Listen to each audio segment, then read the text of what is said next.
And what about dolphins? What is your connection to dolphins? Oh, that's a nice question. Thanks.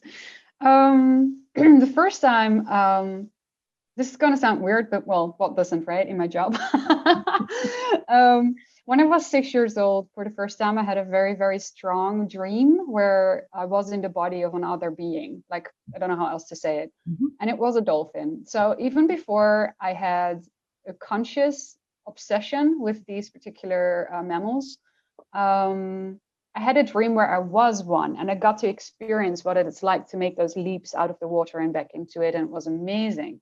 And I woke up, and from one day to the next, literally, I was obsessed with dolphins. So my mom definitely got that message.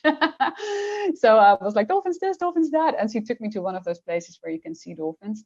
Um, like an organized place. They're in an aquarium kind of thing. That's not something, like, I was 6. It's not something right now that I would promote going to, but I'm still happy that I had that experience as a child, because it kind of solidified my dream for me. And it made me realize there was really something super important between them and me, although I couldn't really figure out what that was. But this has always stayed with me as a knowingness. And I guess it's with a lot of people as a knowingness that they like dolphins for some unexplainable reason. Maybe because they look so happy or whatever, like whatever. It's like they're always smiling. They have these like funny sounds. They really do look people up. They love to interact with us. And then 2012, coincidentally, was the first year where I thought, you know what? If there's any crazy childhood dreams still hiding in me, I think I should live it. And that's when I booked a trip to Egypt, and for a whole week on a boat to swim with dolphins. And I became friends, long story short, I became friends with the owner of the boat, who's a woman from Germany. And after visiting her twice as a participant of such trips, I noticed I missed a particular type of quality in the way this was being facilitated by the organizers. And I spoke to her and I said, my dream for this would be to actually bring in the ET elements and to give, like channeling, meditation, yoga, all of that encapsulated in this 1 week on the Red Sea, visiting the dolphins, and to see what happens if we cross combine that. And then I started organizing these trips myself, and it was amazing. But of course, this year we couldn't do it. It got canceled. No planes were flying. Hopefully 2021 we can do it again, but we will have to wait and see. No insistence on the outcome, right? So we'll see. But the first time I had a physical encounter in the wild with dolphins was truly very different and much more profound than the experience I had as a child. Even though when I was 6 and we went to the aquarium, it was really beautiful for me as a child. As an adult, going there in 2012 for the first time, I had the most amazing downloads and dreams as a result of interacting with them. And you can truly telepathically connect with them while in the water. You may get, a sentence or just a knowingness in your being. And I know a lot of people who've had encounters with dolphins who've had these type of experiences as well. So, and it's different because it's on their watch. They decide how close they come to you, if they come at all, to what degree do they want to interact, and you flow with them in their world. You're a guest in their world. You're not pushing your presence on them. That's why I don't actually like the idea of dolphins in captivity. They're also way too smart and intelligent to be kept in such small places. It's really, really challenging for them.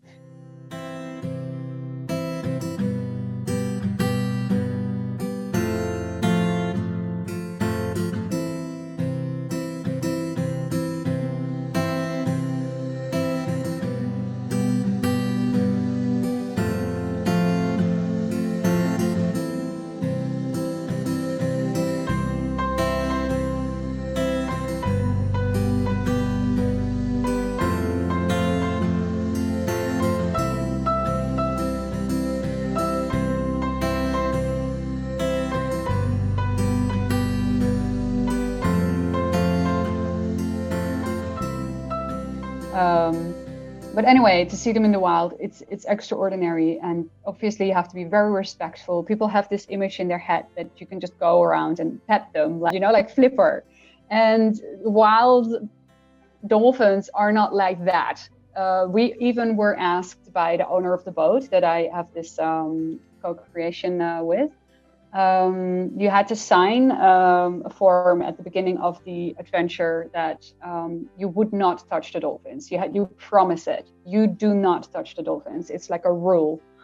And I love that. With the dolphins, you respect nature, and that's one of the that's really why I wanted to co-create like this type of adventures with that particular organization as well. So yeah. But it's always been miraculous and very magical aspect in the whole. You can invite them even if you have never been with them in the wild. If you haven't had that opportunity, you can invite them in meditation. They hear you. They really do. You can communicate with dolphins. And it doesn't matter whether you're even close to a sea or an ocean or living in the middle of a big, vast landmass. I would say try to anybody who is curious about this. That's beautiful. I once received an Akashic record reading from somebody over the past year, and she does not have a lot of connection to ET material, but out of nowhere in the reading, she said, and she was trying so hard in this trance she was in to describe these people I was from. And then she goes, oh, they come in and out of the water. And I'm like, we were going back and forth with a few words until we hit on dolphin. She says, yes, you have that connection with that was your tribe. And exactly what you were saying, the smiles, I was picturing them and going, oh my God, that just feels so right to me. That whole spirit of joy and whatever that is. Yay! And the high-pitched whistles and everything. Well, it's true. I really am convinced by now, because of also the experience I had when I was 6 and I had that dream. I'm absolutely convinced that the soul, so to speak, that we have and that they have, you can incarnate as a human being in one life, and then if you're looking at it linearly, of course, and then as a dolphin in the next one. Of course, this is all coexisting simultaneously, but you know what I mean. And I really feel that these lifetimes weave together very beautifully to support our process, having the human experience, and to support their process, having the dolphin experience, and learning from each other and growing from each other in that way. And I believe that we could lift that to a much more conscious level in the future. And I know there's people working on that today. And the fact that more and more, there's even a petition, I think it's called something like Human Rights for Cetaceans. And if anyone listening in, Google that, find it, sign it, because you will be doing a good deed. If like for Christmas or something, I don't know, any excuse, sign it, because the world is becoming slowly but surely aware of how incredibly intelligent and empathic these animals, quote unquote, are, because they're as sentient as are we. They're very conscious about themselves. If you hold a mirror up to a dolphin, they know they're looking at themselves. Like most animals are like, what's this? There's another cat in the room or another dog, like dolphins understand. They're just looking at an image of themselves. And that's just a very crude example of their intelligence, but this is what some people may refer to. And so am I in the general sense of the word. But like I said, you can have a conversation, you can invite them in your meditations, you can ask for their assistance while you're pregnant, while you're giving birth. They actually love that. They're very involved with our species. They understand what we're moving through and that we're on the threshold of tipping to a new era. And since they're already in that zone of telepathy and unity and harmony, they're very, very enthusiastic of inviting us to communicate with them more consciously, so that they can show us the way, in a sense, so that we may understand more and on a deeper level how we could implement these type of qualities in our own society. So something else that is going to happen, and I'm wondering how much you know about this coming up, that is progressive and maybe part of the end of this incredible year we've had, is this December 21st. And I'm wondering what you know about this for the days before, the days after. They're saying it promises like a really intense amplification of whatever we're choosing individually and collectively, when Jupiter and Saturn create an alignment that they have not yet, well, let me put it this way, have not since in 450 years. So pay attention, right?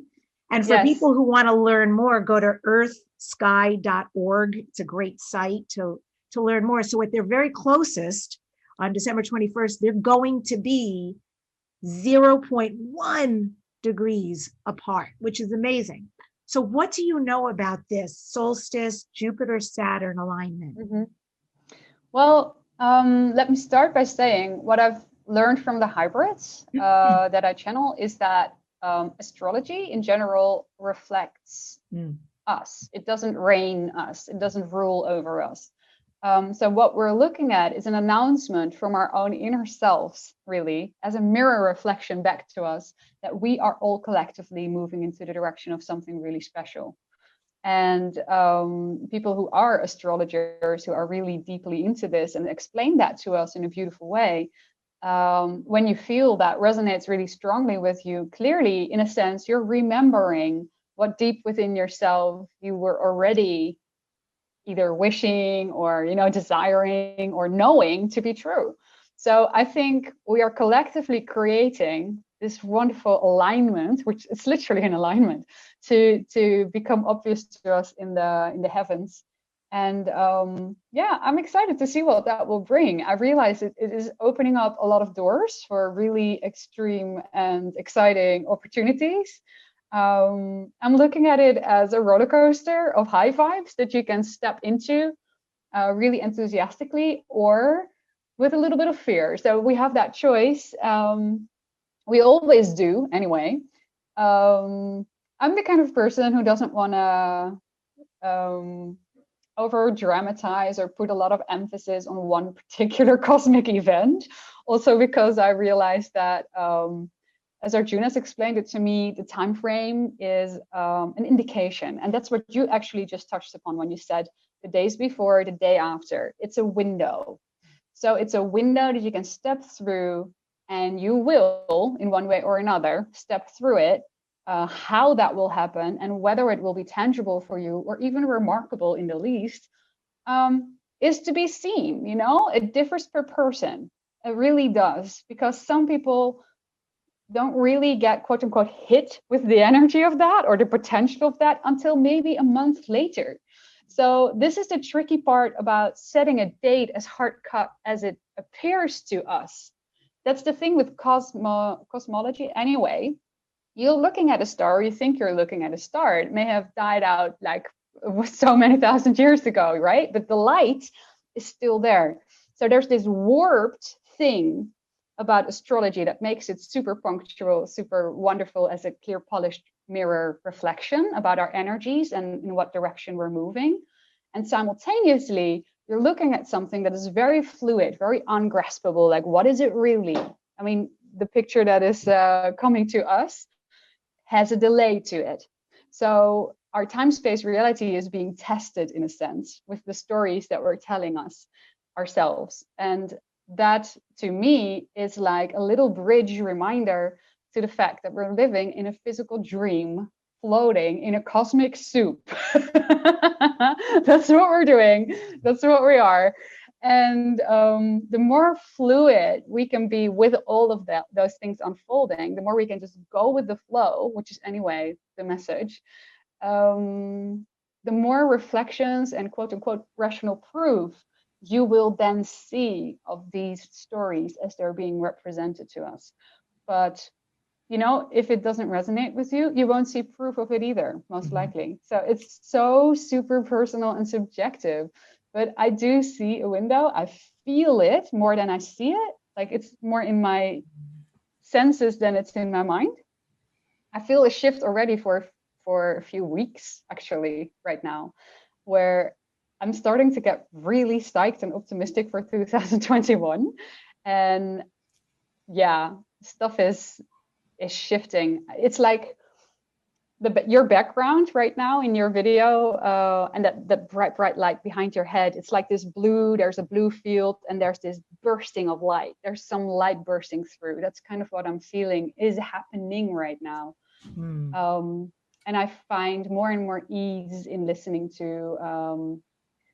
Whenever I manifest a reflection of the news or a version of that in my version of reality,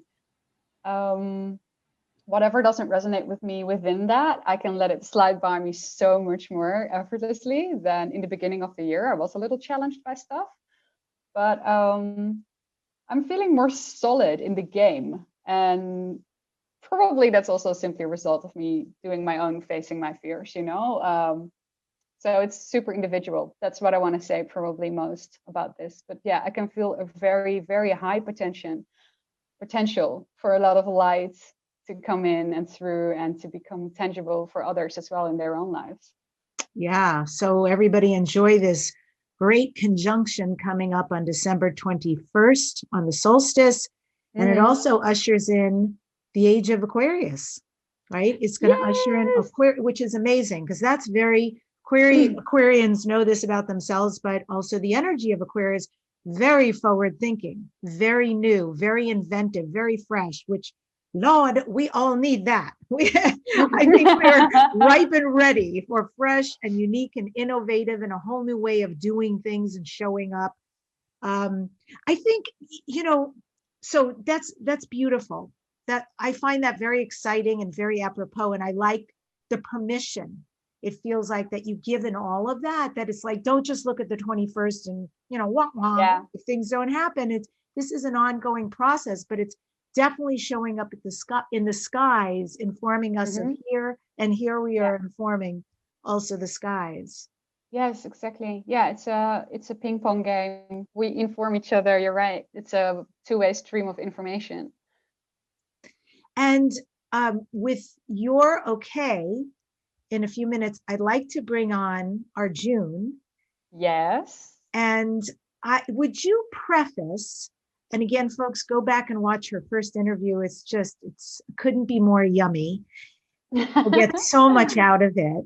So tell us, this is the 5th hybrid race, the Yahyel, from which Arjun is said to come from. And they look most similar to us, I believe, because the amount of DNA in their makeup is quite a bit more human, let's say, than other terrestrials or it's so weird, extraterrestrial. I don't know how to delineate anymore. That space has become smaller for me in my mind. But other planet beings, let's say. Would you just give us some preface to Arjun and to the Yahyel? Okay, so you already said the Yahyel is the 5th race of the hybridization program that has been taking place between what we understand to be grays, but are actually a future version spin-off of the human race. But they look so very different. You know, it's like the cartoons, the gray. Well, I'm just really generalizing here, but to give people who are new to the material an impression, the grays are those, you know, with the big heads and the black eyes, or that's at least how they're being depicted. As I learned later, the black eyes are actually lenses. But sidetrack. So they had to. They found themselves at a point in future, which is one version of Earth, where they had polluted the planet to such a degree that they had to move underground. They started to clone each other or themselves at some point because normal way of how do you call that? Co-creating? Co-create, thank you. Didn't work anymore, and then the cloning also didn't work anymore. They were very much mentally oriented, very much, you know, science, you know, that kind of thinking. The heart was really cut out of the game, and that's why nature, or all that is, or source, whatever you want to call it, at some point said, "Okay, guys, this is as far as you can take it." this is eventually literally going to be a dead end if you're going to continue down this path. And they realized that when they discovered they couldn't even clone their own species anymore, and that came as quite a shock. And then they realized the only way to get viable DNA to pursue the existence of their species would be to tunnel back through space and time, as we understand it, or this is how we would put it, through the multidimensional layers of reality to the version of Earth where DNA was still not as polluted and damaged as was theirs. So this is what is understood to be the idea of the hybridization program. They did travel back through space and time. They found a way to do that with assistance of another species, by the way. And these are what are the so-called abduction experiences, ET abductions, that a lot of people have heard about. That program started a bit rough. That's why a lot of these ET abduction experiences, and it's in the word abduction already a little bit, right? That there is no free will. There is, but in most occasions it wasn't tangible to those first, particularly participants, because they don't remember their soul agreement. But eventually it became like a milder process, let's say. And the new species that were created out of this genetic combination of our DNA, modern human as we know ourselves to be, and theirs, slowly but surely led to more and more human-like looking ETs. And every race was really aimed to be heart-centered. So that was really, really important. The Greys understood, they had learned from the past that what was really needed on their path of development was love, simple, plain love, unconditional love, you know, with no restrictions and no scientific mindset about, you know, how and what, and you know, none of that. So they made these new species to become more of that, to embody more of that, so that through time and space they could build a bridge of entities that would eventually be so close to us that that we could reach out. And I always have to think of that painting, you know, with the finger.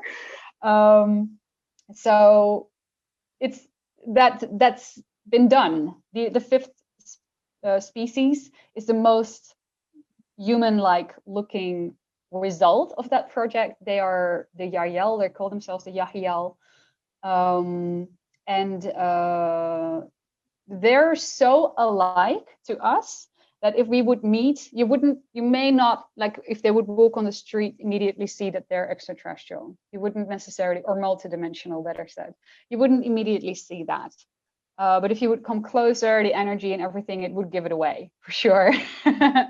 So the idea is that by creating these species, they would look back, in a sense, offering us as mankind a reminder, because that's what they're giving us, these hybrid species, the people that channel them, like myself.